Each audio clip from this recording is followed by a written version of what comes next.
During this pandemic, as we've asked students to engage in all types of new learning that span in-person learning, distance learning, and hybrid learning, it's raised all sorts of new questions about what it means to create safe, supportive, and equitable school environments, and how these contexts can best support all students socially, emotionally, and academically. And as parents and educators and caregivers, we also worry about what happens when students are in these spaces where they might feel unseen or othered. And we've grappled with what bullying and cyberbullying look like in this really extraordinary school year. At CASEL, we've continued to see SEL as a way to promote equity and excellence and create spaces where all individuals feel like they can bring their full selves, that they can take action when they see unfair treatment of others, and that they can have a sense of connection and belonging. We know that SEL can foster the types of relationships and environments and skills that help prevent bullying. And it can also give young people the opportunity to work with adults on creating more caring classrooms and schools. So today's webinar will focus on what bullying looks like during the pandemic, who's most at risk, and how we can use SEL during this time to reduce isolation and victimization. So I'd like to welcome our presenter to the screen, Dr. Dorothy Espelage, the William C. Friday Distinguished Professor of Education at the University of North Carolina. Thank you very much, Justina. And welcome everyone. I'm quite honored to bring in the last CASEL CARES webinar to you on this lovely Friday. I hope everyone is happy, healthy, and safe during these trying times. I'm going to present about 25 years of research, what we know around bullying. And unfortunately, there's not a lot that we know that's happening right now as far as bullying and victimization, but I'm going to share with you a little of the research and what we're seeing out there, knowing that there's lots of questions that need to be answered about the types of experiences that kids are having in and outside of school. Before we get started, I'm going to talk to you about a number of research programs, not too heavy on the research today, but really giving you the take-home messages from the research that's been funded by the federal government here in the United States. And so these are my disclosures here, funded by the National Institutes of Justice and Centers for Disease Control. And anything that I say here is opinion of Dorothy Espelage and not necessarily the federal government. So many of us probably did not think that we would be sitting here in December of 2020 in the same situation that we were earlier this year. However, the American Psychological Association was concerned and did a survey of over 3,000 adults who are 18 and older to assess their stress related to COVID. And you will get this PowerPoint, so any of the links will be active for you to go to the original reports. I'm just going to highlight a few things that came from the survey. And that was that 46% of parents in the United States reported high levels of stress related to COVID. And this was in May, so you can imagine these numbers would be higher if APA had replicated this survey. 71% of parents say managing distance or online learning for their children was a significant source of stress. And there's concern around self-isolation, having basic needs met, like availability of food and food insecurity, the concern of some family members getting the coronavirus. So in general, we're at a heightened stress level, and parents are reporting this. And so we're certainly concerned about how that is playing out in families and households across the country. But even before May, student reports suggested collective trauma. So this America Promise report, where there's a link at the bottom there, you could go to that and feel some highlights, or there's higher levels of concern about the present and the future, higher levels of stress and depression, the isolation that APA pointed out in their report was found here, more concern than usual about health, finances, education. Lots of middle school and high school students that we're talking to, we continue to do work through Zoom calls, really talk about a lack of connection and missing their teachers, their adults, and their peer communities. Even for the kids that are in brick and mortar, there's a decreased sense of belonging, given that in some cases upwards of half of the class may be online learning, half are in the classroom. So it could be that your peers are not near and dear to you in the context of the classroom. Certainly there's differences across the country. I sit here in Florida where all kids, for the most part, are in school buildings, when in other parts of the country, kids are continuing to learn online, or they started at school and then pivoted to online. So there's lots of variability. And we do know that race and ethnicity, the race relations issues in this country, just exacerbating some of these concerns and stress and mental health outcomes that we're seeing. When we specifically look at COVID and bullying, I think we'll have more data to come, but right now there's really 3 studies that have looked at US samples and have tried to garner, is this a time in which our children and adolescents may be at risk for seeing more hateful types of things like bullying as they interact with social media. And this first study analyzed conversations on Twitter and found that there was evidence for there's a potential for children to be exposed to increasingly abusive content online. The second study analyzed tweets as well, almost 500,000 between January and June, and found an upward trend of cyberbullying related tweets.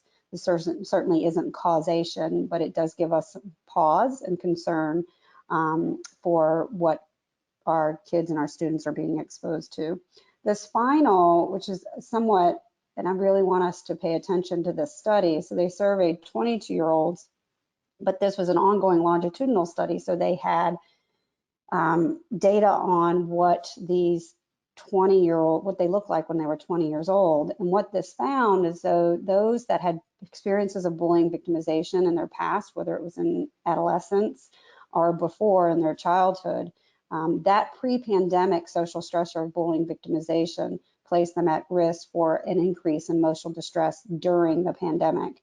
And that study will be ongoing, but what it's showing is those most vulnerable kids in your classroom that you were concerned about before the pandemic actually are greater risk for being adversely impacted by the pandemic. What does that say? That really says that we need to continue doing what we're doing to reach out and make connections with kids, and parents need to monitor as much as they can social media, but recognizes when we, in quote, go back to normal and our kids come back to the classroom, those very kiddos that you're concerned about pre-pandemic, we're really going to have this heightened approach to create safe spaces and really draw upon protective factors that may minimize the adverse outcomes associated with cyberbullying. And certainly we've heard from teachers that there's been some cyberbullying in some Zoom classes, and we need to hear more about that as we kind of unpack what has happened in 2020 in our classrooms and online learning. Well, so that said that, I don't necessarily have the answers of what does bullying really look like during a pandemic. We have to recognize that there are some kids in this country that are continuing to go to school despite the stress associated with this. So we still have kids in classrooms across the United States in some spaces, especially those kids in which parents work and they may not have the resources to even engage in online learning at home. So the only option is to send them to school. So what we do know about face-to-face bullying or traditional bullying and cyberbullying still holds for many of you that are watching this webinar. And so we have to draw upon that 25 years of research that we know and be really well equipped when we do go back and kids are coming back into the classroom with this heightened level of stress. And we also do know from other countries that have done the research quicker, that had the shutdowns sooner, that kids are coming back with heightened levels of anxiety and depression, but there's some sense that there's an anxiety just about, what is happening, concern for their family members. So we just really need to be on our A game when the kids come back in the classrooms. And what we do know from decades of research is that to have an effective bullying prevention program, whether that's online, in Zoom classes, or in the classrooms, we really do need to have three components that come together. And so we need to make sure that the policies and procedures and behavioral expectations for the space that we're at are very clear for students, for parents, for staff and teachers, and that language is consistent. But we also know that behavioral expectations by themselves will not move the needle on bullying and peer victimization. That in fact, kids need to be social competencies consistently K through 12, and I would argue even in higher ed. And so really having the opportunity to learn about the social emotional competencies, the social emotional learning through that equity lens, and making sure that it's developmentally appropriate for elementary school kids and early adolescents, and then later high school students.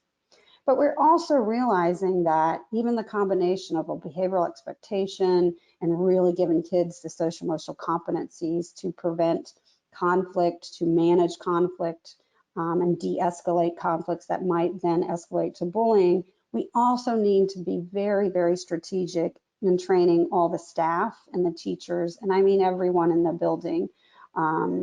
That means the custodians, that means the janitors, that means the cafeteria workers.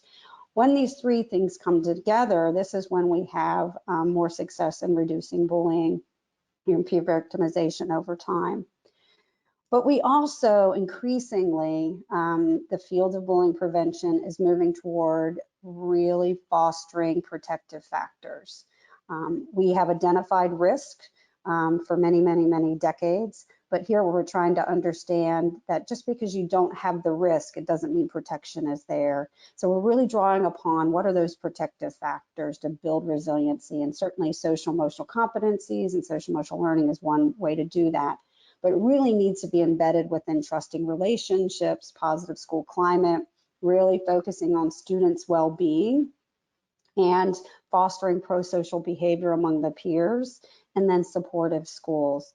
When all of these kind of protective factors come together and we're minimizing risk, that's when we're going to have the most reductions in bullying and peer victimization in the K through 12 settings. Now, we could spend all afternoon, if you will, talking about the definition of bullying. And I know many of you are thinking, well, parents call everything bullying. We overuse the word.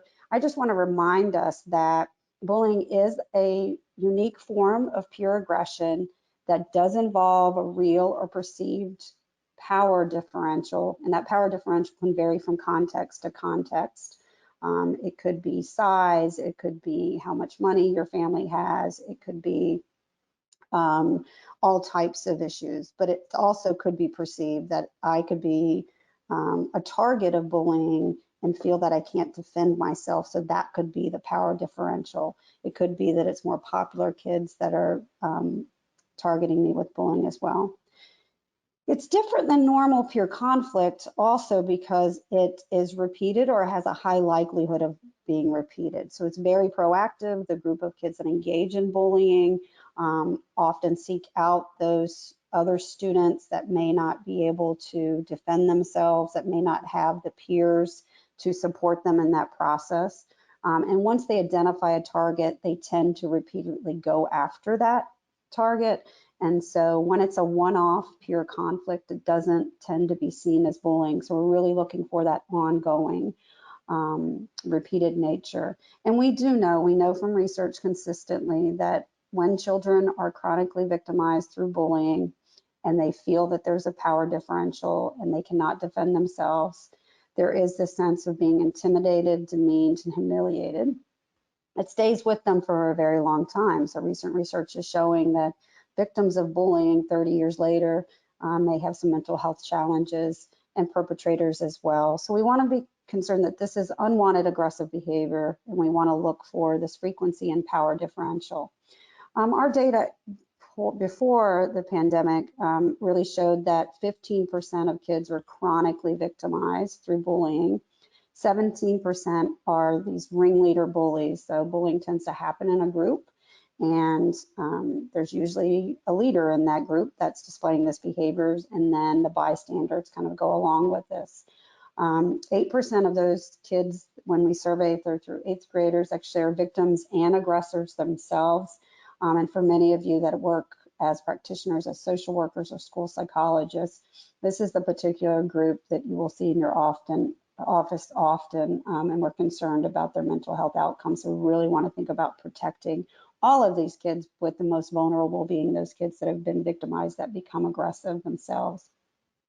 Increasingly, we're recognizing that there's what we call bystanders or allies or upstanders that don't necessarily intervene to help a victim. We do know when they do intervene to help that the bullying often stops. But there's many what we kind of passive bystanders for fear of the bully group turning on them, that they don't necessarily always take up for someone. And so we're trying to understand what are the characteristics of the bystanders or the upstanders that would defend a victim. And there's a growing body of literature. We won't have time to talk about this today, but certainly increasingly we're trying to understand why it is that some kids do upstand and why others don't. What does that look like developmentally? And I'll give you some hint of that in one of our studies that we've just recently done later today. Certainly, when we think about the definitional issues associated with traditional or face-to-face bullying, there's lots of definitional issues associated with cyberbullying as well. This is a definition that we continue to use: the willful and repeated harm inflicted by the use of computers, cell phone, or electronic devices. I believe that we're going to learn a lot about what kids have experienced during COVID as we have national data. We may see a spike in cyberbullying as that national data is coming in. And so, we don't have a good sense of that right now, but stay tuned. Prior to the pandemic, and these numbers were replicated just even last year, 7% of students in US public schools had been cyberbullied, and that was in 2013, then published in 2016. The rate of cyberbullying continues in the CDC Youth Behavior Risk Surveillance Survey to be lower than face-to-face bullying, victimization. Again, these numbers may look different given that so many kids are online learning and in virtual spaces more than they were prior to the pandemic. There are a number of theoretical frameworks that we draw upon in our work. We've published over 200 papers, but really what we do draw upon is the theoretical framework of the social-ecological model, which many of you may know, and this idea that a child, a student, is situated in a number of ecological systems like friendship groups, school groups, classrooms, family context, culture, all types of communities. And so we try to understand bullying from this very, very complex contextual situation, understanding that all of these, my individual characteristics, the peers that I hang out with, my family of origin, my community, my identities, all play into me being at risk for being a victim, or a kid that might engage in high rates of bullying, or being that type of person that is targeted over and over again, or have an identity that places you at risk. These are all what we consider when we think about studying this phenomenon, but also when we think about interacting as well. Some of our work draws heavily on the social interactional learning model that many of the kids that engage in aggressive behaviors like bullying may have learned that in the context of their home environment, the community environment. Not all of them. This is not a causal link, but we are concerned about children and students that we work with that manage conflicts and manage anxiety and stress through the use of bullying. So we're concerned about that. We also, in our work, which we will not have too much time to talk about today, have uncovered, like many, that some of the bullying becomes gendered in nature, especially around middle school to high school. So we start seeing some of the mean and cruel behavior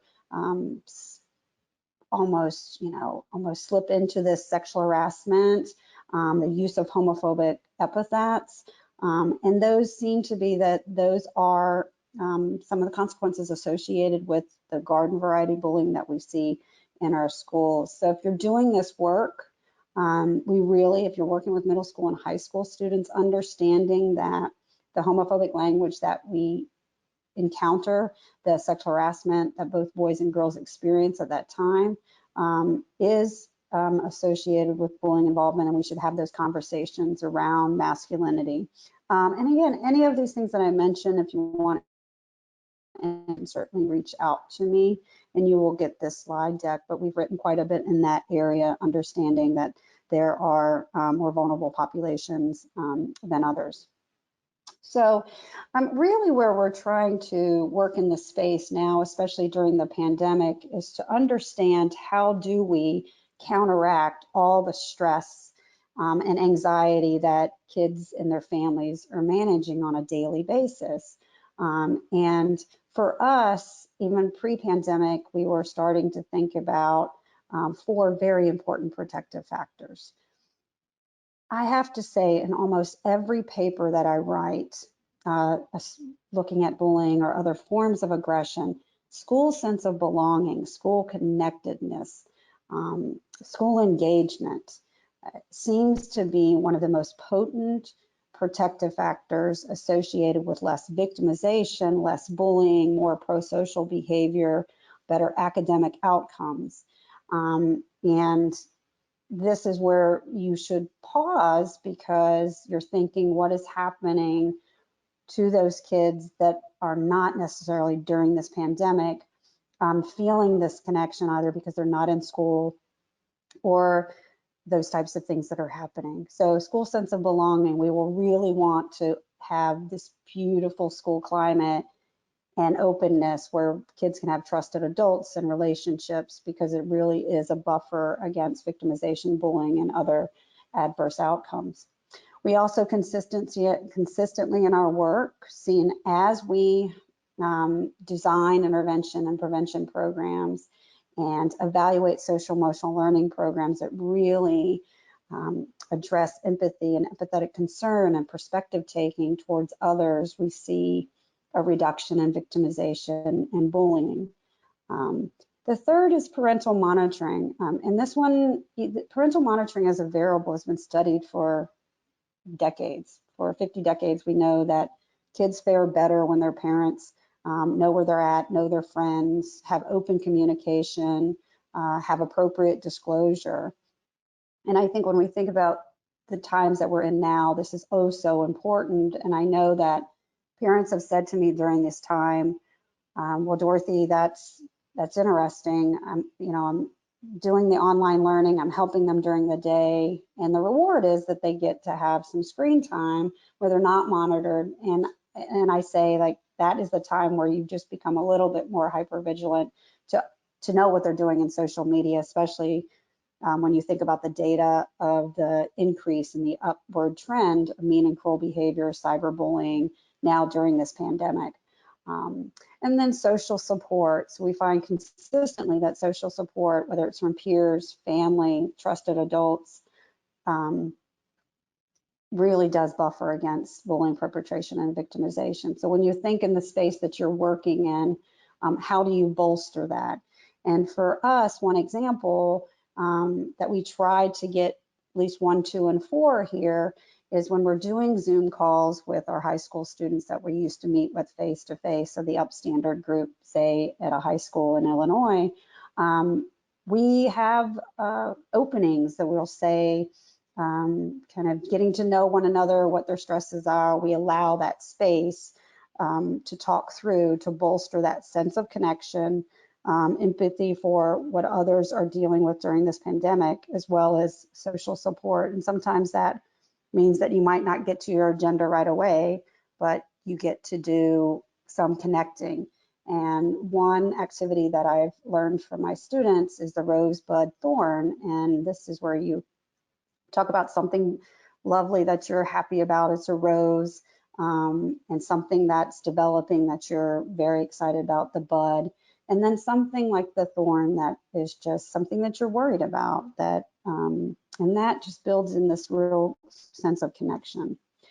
As I mentioned before, we do spend quite a bit of time unpacking the Bronfenbrenner Social-Ecological Perspective. You should also know that there are about 4,000, 5,000 articles written on bullying right now.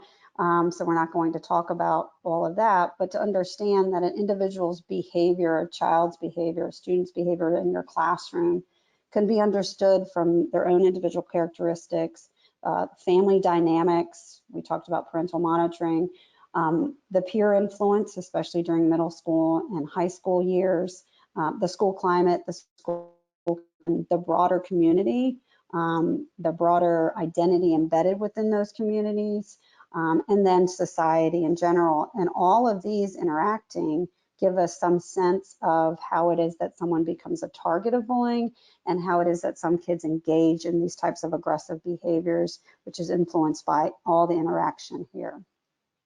And so when we think about the individual correlates, again, this is a couple hundred, if not more, articles that I'm summarizing in this one slide.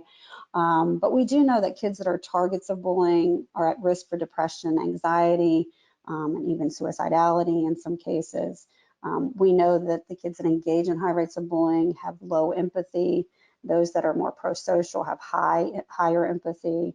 We know that emotion regulation in the form of impulsivity is another really strong risk factor, and that's why social emotional learning activities and curriculum are so helpful at a young age, and then continuing to encourage that emotion regulation and skills to do that effectively. We know that bullying is associated with other forms of aggression. Unfortunately, we also know that many kids in middle school and high school are starting to cope with victimization through the substance use. More recently, we're seeing a connection with vaping. And then we know that where there's pro-social behavior, there's less bullying, and where there's low pro-social behavior, there's more bullying. So there should be a focus on really building that capacity for pro-social behavior to minimize the risk of bullying and victimization. I wanted to point out this one study here, the 2015 meta-analysis. There's actually two of them. So again, if there's anything that I mentioned and you want this resource, you can certainly reach out to me. But this is our two meta-analyses that were really large and looked at the connection between affective empathy, kind of that feeling component of understanding where someone is coming from an emotional standpoint, but then the cognitive, this idea of perspective taking and understanding cognitively where this person's coming from.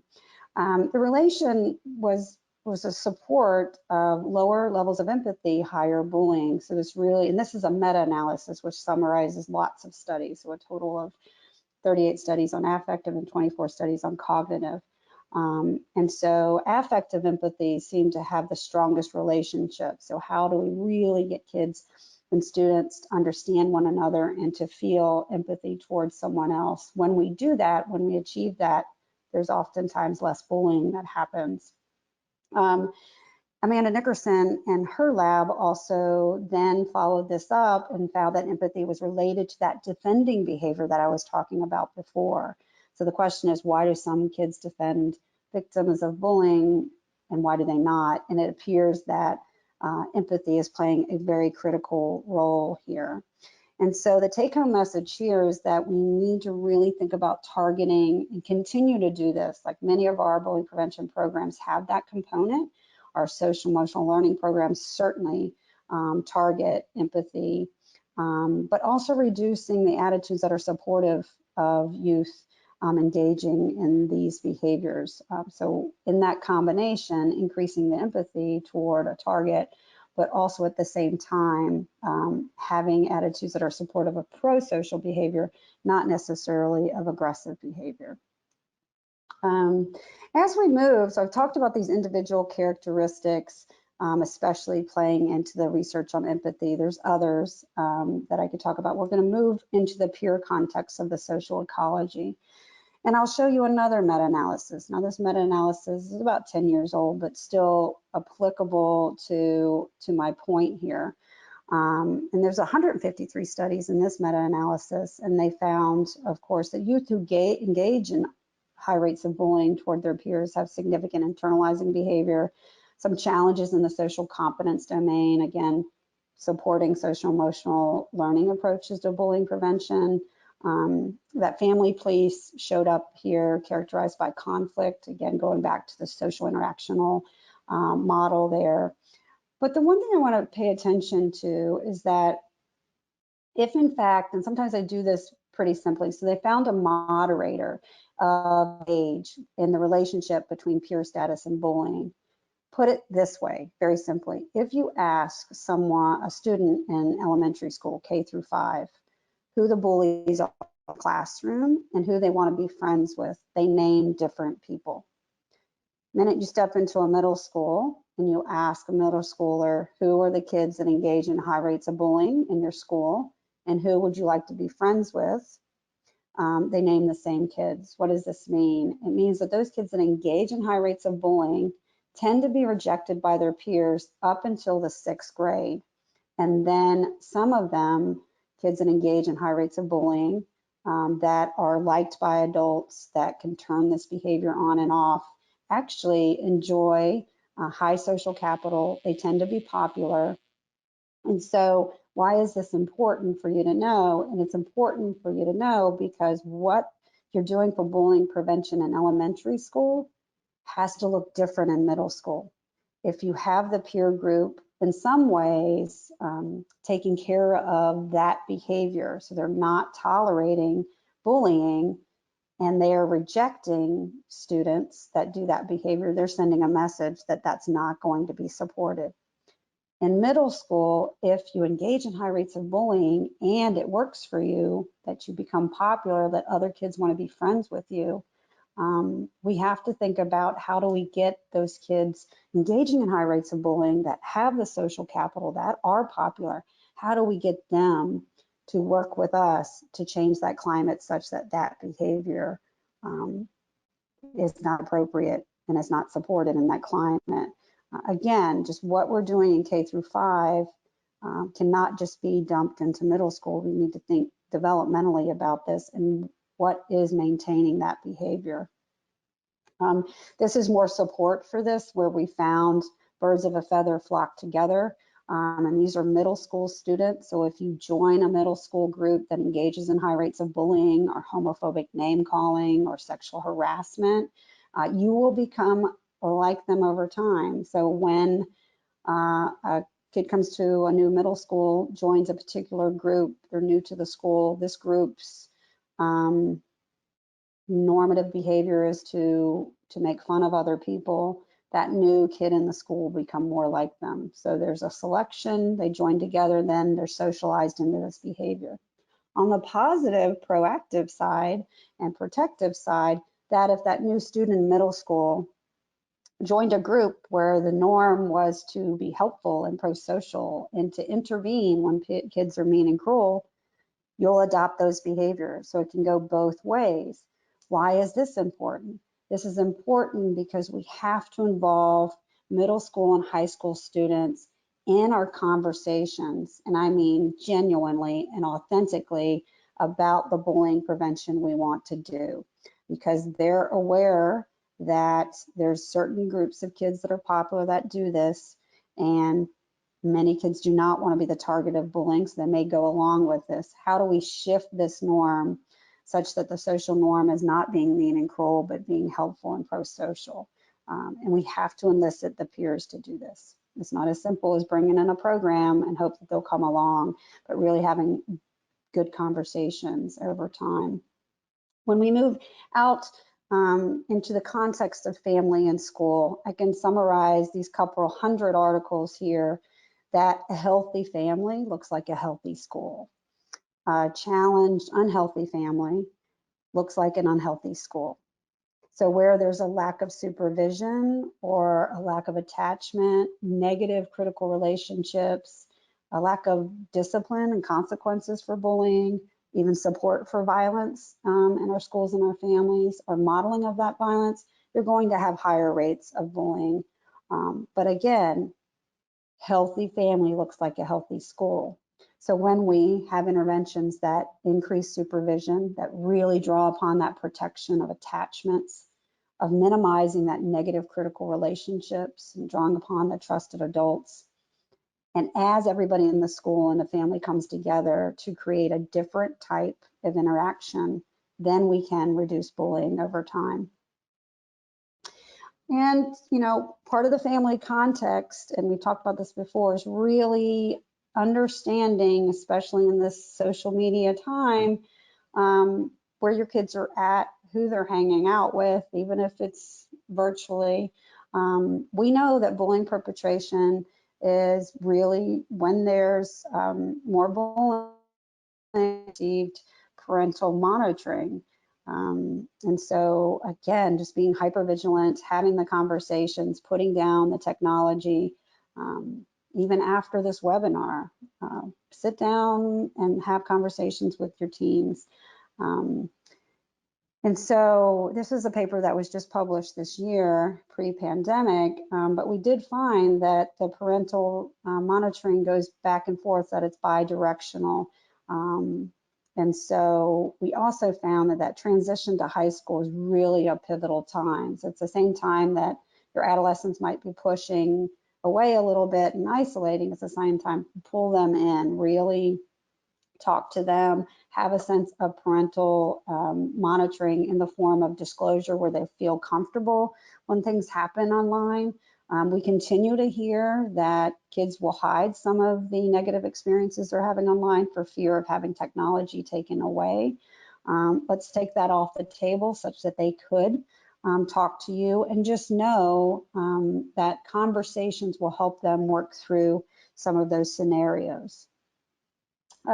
Also, our work has shown, as I alluded to before, that, and this is a paper that I can send as well, when teachers and staff feel connected and supported by their administration, when they have good relationships with other teachers and staff, a general sense of just a positive school climate, there's less bullying, there's less victimization, there's less sexual harassment, and kids are more willing to intervene to help others.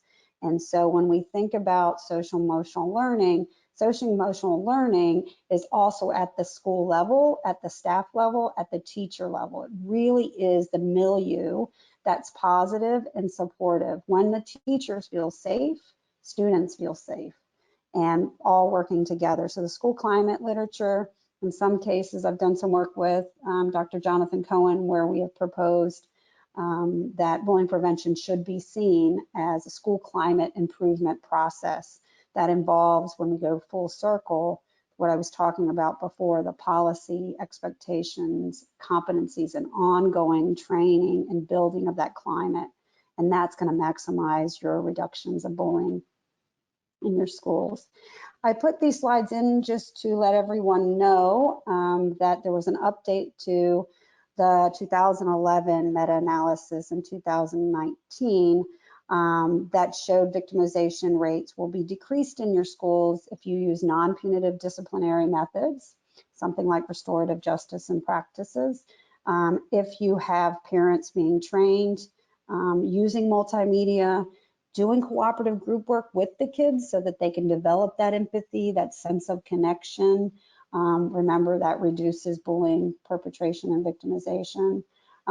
This 2011 and 2019 continued to show that peer mediation, if in fact it's a real bullying dynamic situation, should not be used.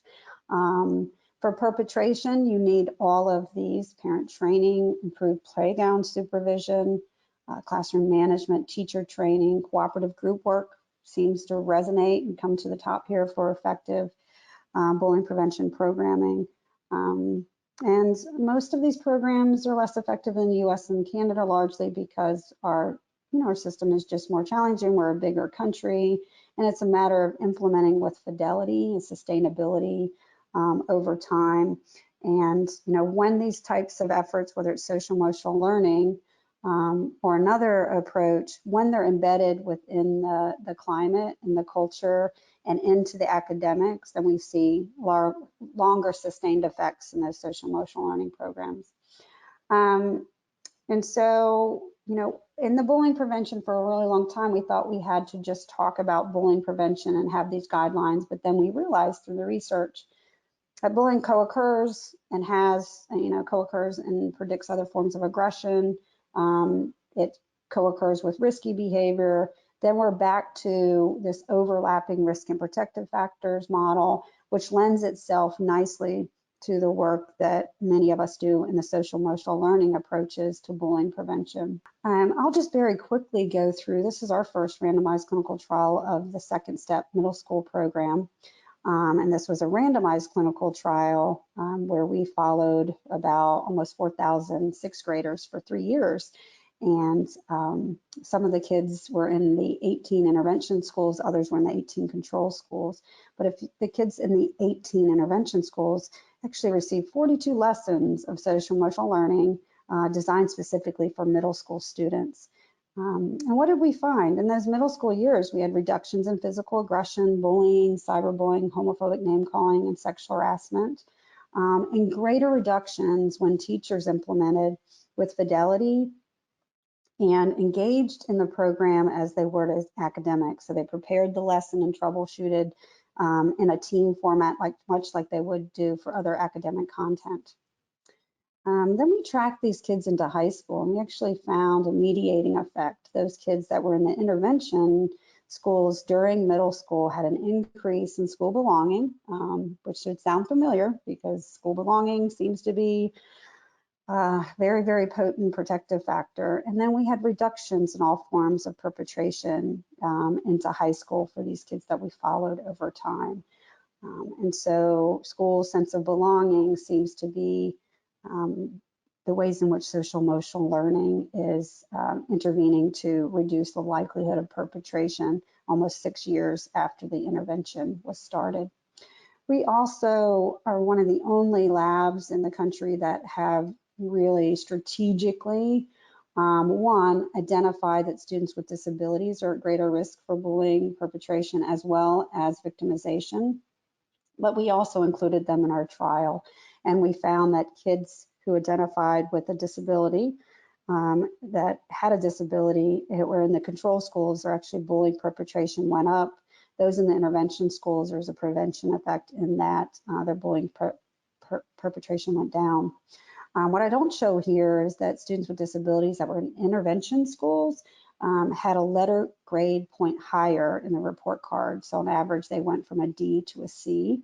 And for any special educator that's watching this webinar, that's a win when you can pull up a letter grade for students with disabilities. That makes a huge difference. And the little time that I have left, I want to just show you some work that we were doing the pre-pandemic. We've always had this idea that it would be nice to leverage technology, given that kids are interacting with technology. We're all interacting with technology more so than we probably have in the past. But before the pandemic, we were starting to do this work, and I thought I'd give you just a sample of some of those things that we were doing.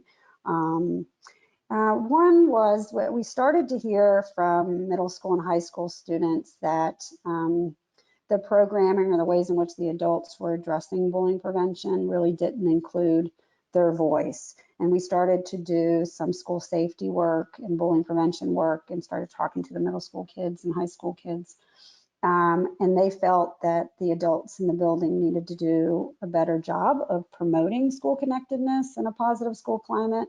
They felt that adults paid attention to their physical safety, especially fighting and maybe even physical bullying, but didn't really have a handle on the emotional concerns that they were having about their safety. They were also starting to talk about concerns about fairness and equity around bullying policies or how they handled bullying that was happening in the schools. And so it was very obvious to us as we move forward in social emotional learning interventions as well as bullying that we have to take seriously the concern, the very challenges that kids are seeing. And we know that if a climate is positive, it will improve student bonding and school engagement over time. It's very protective.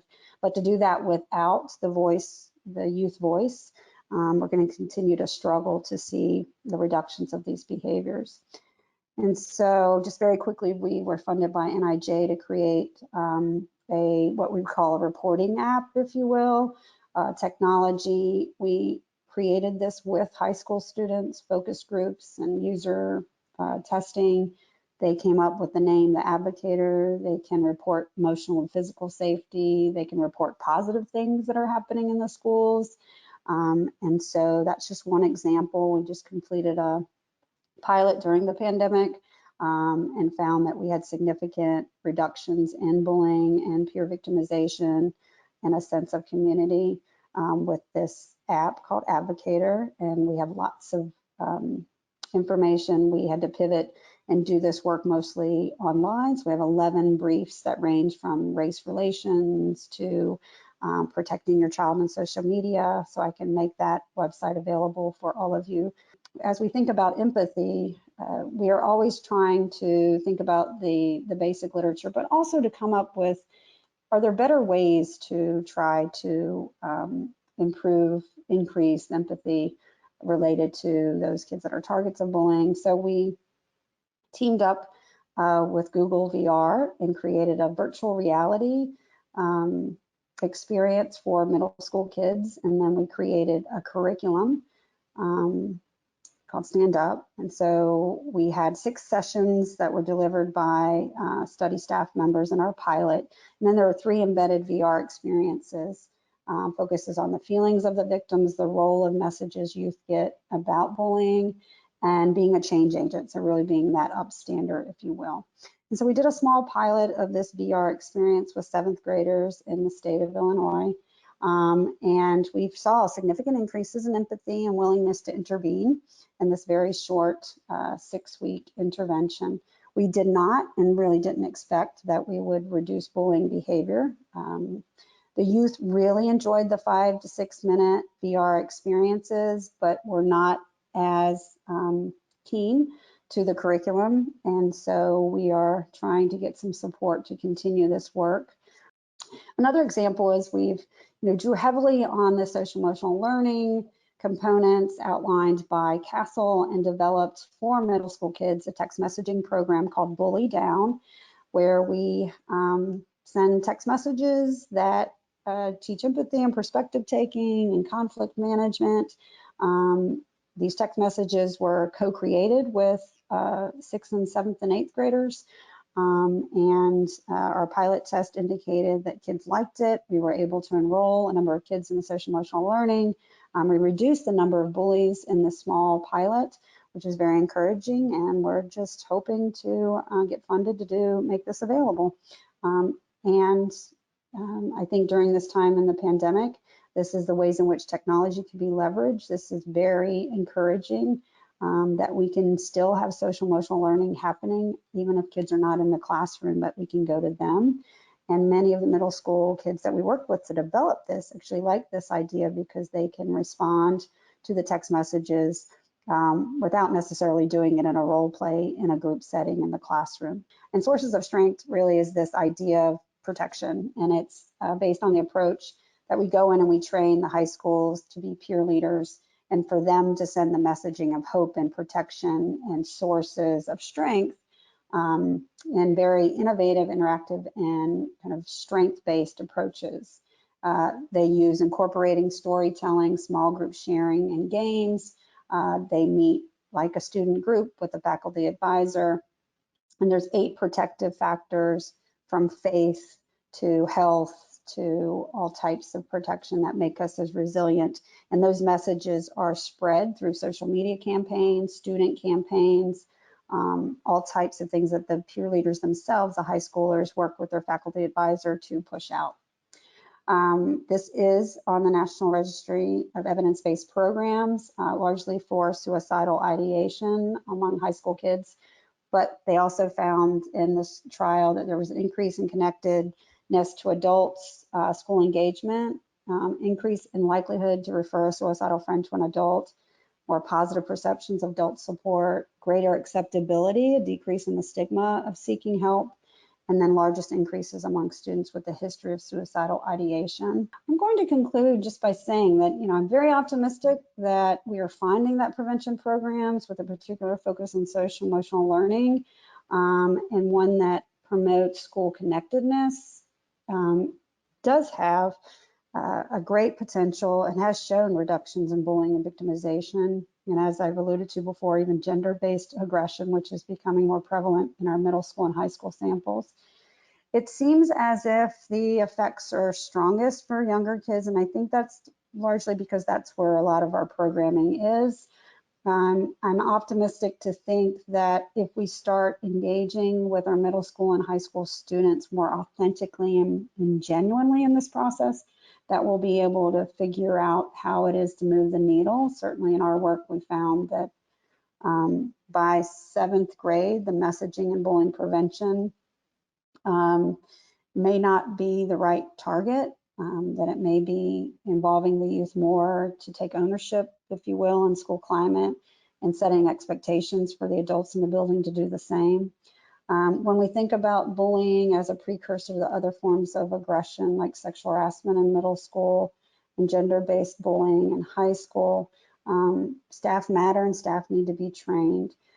And I'm hopeful that this very brief webinar just shows, kind of how I live my daily practice, and that is, how is this research that I'm doing, how can we really get that into the hands of practitioners, and how can we work back and forth as we come through this pandemic and we move into the next phase.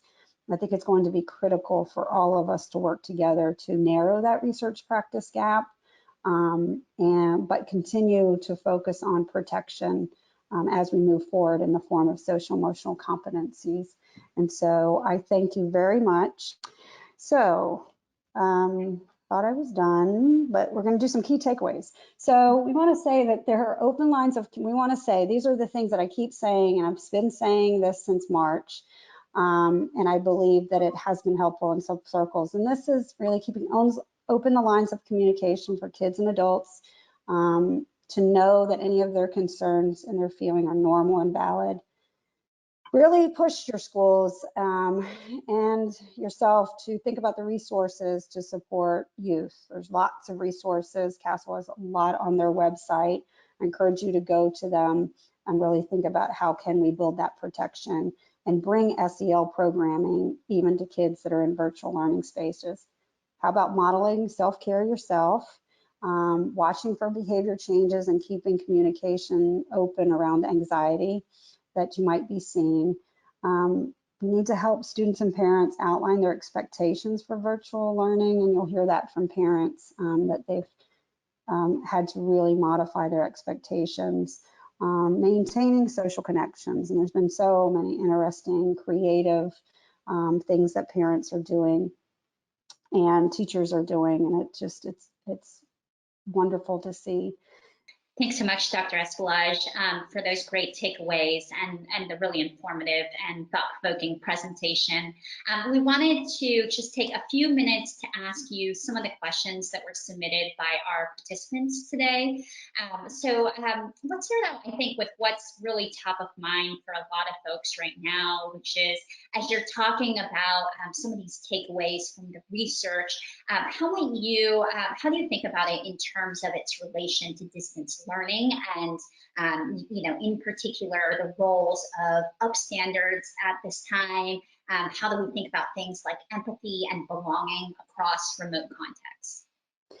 Yeah, I think it's an excellent question. I think there's a lot of unknowns, but in some of our research that I didn't present today, though, we have looked at the extent to which kids intervene when they see cyberbullying, right? And so optimistically in that meta-analysis, we found that when kids had high levels of empathy, they were more likely to intervene when they saw things happening in online spaces. So this was prior to the pandemic, but what that research indicates is that if you're continuing to foster empathy and connection in the virtual learning space as much as you can, that seems as if that they will continue to be that upstander and bystander in the cyberspace. So that's optimistic.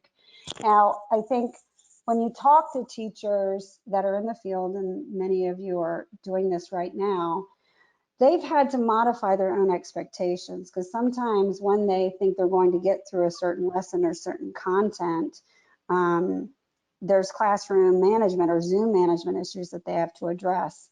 And what they've had to do is to minimize that expectation, to say that they may not get through all of that content because they may have to stop and process and draw upon those social emotional competencies. So I think it takes more time and more work. But it's challenging. I mean, we know that it was challenging for some teachers to be able to deliver social emotional learning context, even in a face-to-face environment. And so the drawing upon the resources that CASEL has and other social emotional learning focused you know, don't recreate the wheel, go and find out how to build community that's developmentally appropriate for the kids that are there, and know that you're not going to be perfect and you have to do the best you can to include as many kids as possible. And, you know, it's a challenge. But how do we build that community? And you can still do it. You just may not cover all of the content. You may not be on time with that scope and sequence of an academic calendar. Absolutely, and I think this moment's really underscore that, you know, this importance of relationships that we knew about before, and even in this moment, we're seeing a lot of really innovative ways that teachers and educators are really building those connections across classrooms, having community building time and relationship building time. So I think that's a really great point for us to focus on. And I think we received a number of questions about how do schools and districts really partner with parents to prevent and respond to bullying, including parents who might already be really engaged, as well as those who may not be as engaged or even be resistant to school strategies. Yeah, so, you know, I talked about the importance of ongoing staff training and teacher training. I think a big gap in the bullying prevention literature is really partnering and incorporating parents into the conversation. So we have a lot of work to be done in that domain. I did have a doctoral student that just published a meta-analysis looking at parental components in bullying prevention programs. And for the most part, schools sent home letters about what program they might be doing at school. Many of you remember the days when you would find those letters at the bottom of a book bag weeks or months after school implemented this program. But then there were schools that really did what I would say a very deliberate, concerted effort to get to those parents, the parents that would not necessarily show up for the PTA. But the way that they reached them is they went to their communities. So at that time, you could table at a community event, or you would connect with the faith-based organization or the churches to get to those parents. And so when, in fact, there was more of that authentic, genuine connection with the parents beyond just a newsletter or beyond an email blast about a program that they're doing, or beyond a letter that says this is our policy around bullying, but when they really engaged with them and went to them and partnered in a genuine way, bullying was reduced tremendously with that latter approach. And so it's not as simple as, you know, it has to be multi-pronged. So you have to, for one example, pre-pandemic in a county in North Carolina, my students and I went to a kind of a back to school night with parents, but they provided food and babysitting for the parents. And then there were these short little workshops that the parents could go to, and they got resources and connected with community. And bullying prevention was just one of those topics, and there was others there. And so those types of approaches that are ongoing, building community beyond just here's the PTA, someone's going to come talk, because we know that some parents don't have the luxury of, you know, taking time off to do this type of work, that we need to go toward them. But I have to tell you, if if I were to identify one of the major gaps in bullying prevention, I would say it is partnering with parents. Parents are very excited, I think, for the most part. I think that resistant part of the question, I think that's very few parents that are like that. And they may not come along. I don't know. I think when we try more creative strategies, this idea that parents are going to come to the school and we're not going to reach them halfway. I think as we start to have community events again, get out there, table, talk to the parents, go to the sporting events, go to them, don't expect them to come to you. But we also need to do some work. Jennifer Doty at the University of Florida is working on parenting interventions specifically related to bullying, and we need more of that versus classroom curriculum that's directed for the kids, and then we want to have a nod toward the parents, maybe on websites, but how do we really engage parents in that process? So more of, if you have a social emotional learning activity, actually assign that as a homework that you have to do with your parent. Wow, thanks for sharing that. I mean, I think really, really such an insight to think about that sense of belonging and connection, extending not just with your students, but also with the families that you're working with too. Well, thank you so much again, Dr. Espelage, for sharing these thoughts and these insights as we move forward into the second half of the school year.